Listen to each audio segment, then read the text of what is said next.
পরিমণি দ্বিতীয় সন্তানের মা হলেন। অন্যদিকে শরীফুল রাজ নতুন প্রেমিকার সঙ্গে চুটিয়ে প্রেম করছে।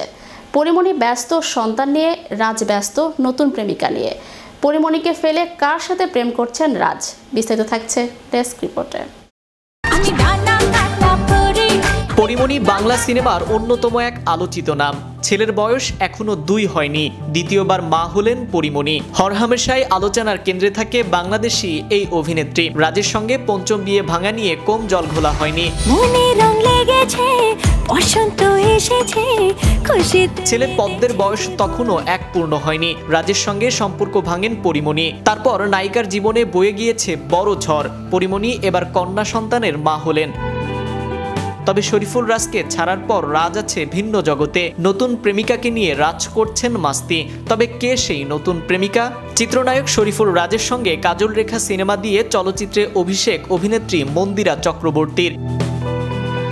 প্রথম সিনেমাতেই নিজের অভিনয় দিয়ে বেশ প্রশংসা কুড়িয়েছেন এই অভিনেত্রী। রাজ মন্দিরার নতুন এই জুটি দর্শকরাও পছন্দ করেছে। তারই রেশ ধরে এই জুটির প্রেমের গুঞ্জন ছড়িয়েছে। বিশেষ করে চিত্রনায়িকা পরিমণির সঙ্গে শরীফুল রাজের সংসার ভাঙার পরে তাদের প্রেমের গুঞ্জনে নতুন বাতাস লেগেছে।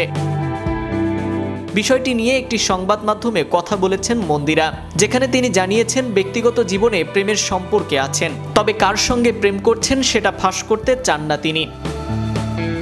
মন্দিরা বলেন, আমার মনে হয় প্রত্যেক মানুষের জীবনে প্রেম থাকা জরুরি। এতে শরীর ও মন দুটোই ভালো থাকে। প্রেম ছাড়া একজন মানুষ থাকতে পারে না।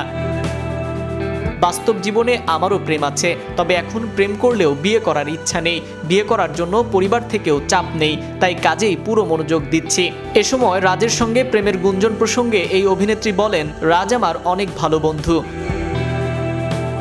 বন্ধু থেকে প্রেমিক অনেকের জীবনেই হয়, তবে আমার জীবনে এমনটা হবে না। সে আমার ভালো বন্ধু মাত্র।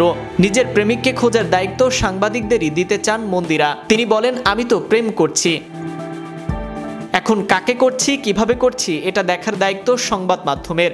আপনারা খুঁজে বের করুন, আমি তো এত সব বলে দিব না। একদিকে পরিমণি ব্যস্ত সন্তান নিয়ে, অন্যদিকে রাজ তো বিন্দাস লাইফ কাটাচ্ছে। প্রসঙ্গত, শরীফুল রাজের সঙ্গে কাজল রেখা সিনেমায় অভিনয়ের পর আরিফিন শুভর বিপরীতে নীলচক্র সিনেমায় দেখা যাবে মন্দিরাকে। আসন্ন কোরবানির ঈদে প্রেক্ষাগৃহে মুক্তি পাবে সিনেমাটি। নাইম আহমেদ, চ্যানেল ইউরোপ, বিনোদন ডেস্ক।